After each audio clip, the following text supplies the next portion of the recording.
राधे राधे। जय श्री कृष्ण। मेरे प्रिय दोस्तों, इस कहानी में हम बात करेंगे कि किस तरह जब हम सच्चे मन से भगवान को पुकारते हैं तो वह दौड़े चले आते हैं और हमारी पुकार वह जरूर सुनते हैं। दोस्तों, भगवान को भी अपने एक सच्चे भक्तों की उतनी ही ज़रूरत होती है जितनी हमें भगवान की। तो आज मैं आपको बताऊंगी कि अगर आपके जीवन में किसी चीज़ का अभाव है तो उसकी जगह भगवान का भाव प्रकट करके आप जीवन से उसकी कमी दूर कर सकते हैं और आपकी परेशानी बहुत जल्दी माफ़ हो जाएगी। तो दोस्तों, आज हम बात करते हैं कि किस तरह बरसाना गांव में एक सेठ की पुत्री बनकर खुद राधा रानी आई। दोस्तों, एक बार की बात है, बरसाना गांव में एक सेठ रहता था जो बहुत धनी था। उसके 3 पुत्र थे, परंतु उसकी कोई पुत्री नहीं थी। कुछ समय के बाद उसकी पत्नी का देहांत हो गया और सभी पुत्रों की शादी हो गई। सभी पुत्र अपने अपने कार्य में व्यस्त रहने लगे। अपने बच्चों में अपने पत्नी के साथ सेठ के दिल की बात सुनने वाला कोई नहीं था। इस बात का बहुत दुख था कि उसकी कोई पुत्री नहीं है। लेकिन अब उसकी पत्नी की मृत्यु के बाद उसको यह दुख और सताने लगा और वह इस बात को लेकर परेशान रहने लगा कि उसकी कोई पुत्री नहीं है।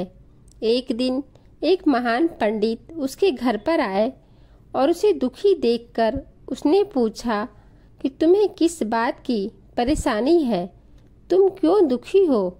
तो उसने अपने दुख का कारण पंडित को बताया कि कोई मेरी पुत्री नहीं है, इस वजह से मुझे अपने जीवन में यह अभाव रहता है कि मेरी कोई पुत्री क्यों नहीं है। तो वह पंडित उसको कहता है, लोग यह भी कोई परेशानी की बात है, तुम राधा रानी को अपनी बेटी मान लो। हमारे जीवन में जिस चीज़ की कमी होती है उसको भगवान ही पूरा कर सकते हैं। परेशान होने से क्या होगा, तुम राधा रानी को अपनी बेटी मानो और उससे अपने दिल की बात किया करो। देखना, तुम्हें यह अभाव कभी नहीं सताएगा। सेठ को पंडित की यह बात अच्छी लगती है और वह ऐसा ही करता है।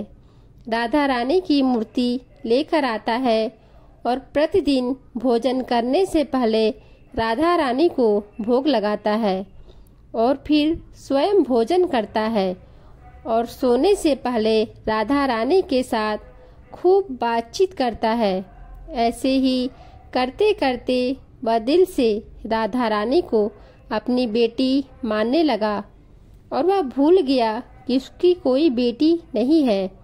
उसे इस बात का आभास होने लगा कि उसकी पुत्री सच में है और वह बहुत दिल से उसे अपनी पुत्री मानने लगा। जब तक वह बात ना करता, उसे भोजन ना खिलाता, उसका मन नहीं लगता और जब वह बात करता तो उसके मन को बहुत संतुष्टि मिलती, जैसे उसे पता नहीं क्या मिल गया हो। एक दिन सेठ के घर पर एक चूड़ी बेचने वाली मनहारन आती थी और वह उसकी बहुओं को चूड़ी पहनाकर जाती थी। एक दिन वह चूड़ी बेचने घर पर आई और उसने सेठ के बेटे की 3 बहुओं को चूड़ी पहनाई।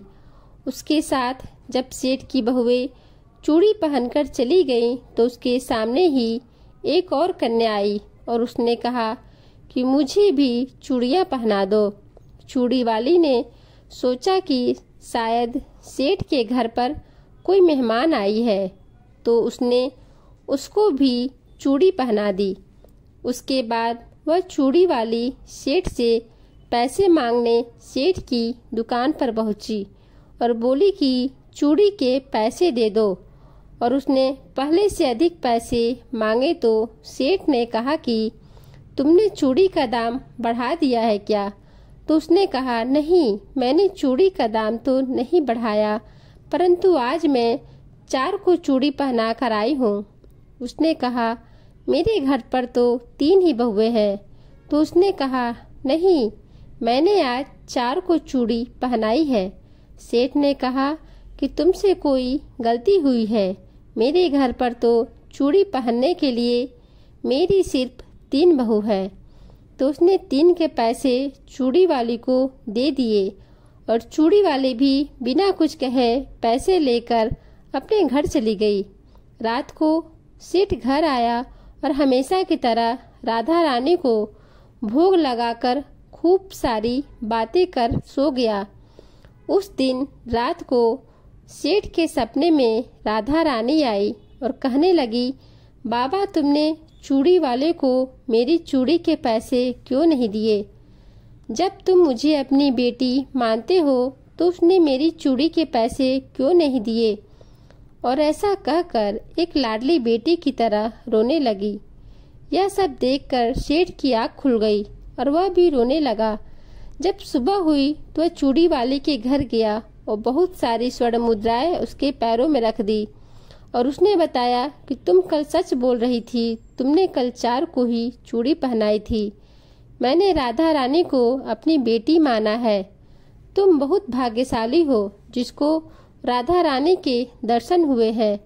मैं इतने दिनों से उनके दर्शन को तड़प रहा हूँ और तुमने एक बार में ही उनके दर्शन कर लिए।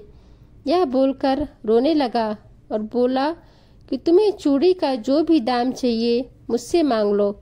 यह सुनकर मनहारण की आंखों में भी आंसू आ गए और उसने मन में सोचा, जब मुझे खुद राधा रानी के ही दर्शन हो गए हैं तो इससे ज्यादा मुझे और क्या चाहिए। और उसने सेठ के सामने हाथ जोड़कर कहा, तुम्हारी वजह से मुझे राधा रानी के दर्शन हुए हैं, जिससे मेरा यह जीवन सफल हो गया। मुझे कुछ नहीं चाहिए। तो दोस्तों, देखा कि जब हम भगवान को दिल से पुकारते हैं, उनकी पूजा अर्चना करते हैं, तो वह कैसे हमारे पास दौड़े चले आते हैं। आशा करती हूँ कि आपको यह कहानी बहुत अच्छी लगी होगी और आप भी अगर किसी वस्तु को लेकर परेशान हैं तो भगवान से प्रार्थना कर सकते हैं। वह आपकी प्रार्थना जरूर सुनेगा। अगर आपको यह कहानी अच्छी लगी हो तो नीचे कमेंट बॉक्स में जरूर बताना। राधे राधे। जय श्री कृष्ण।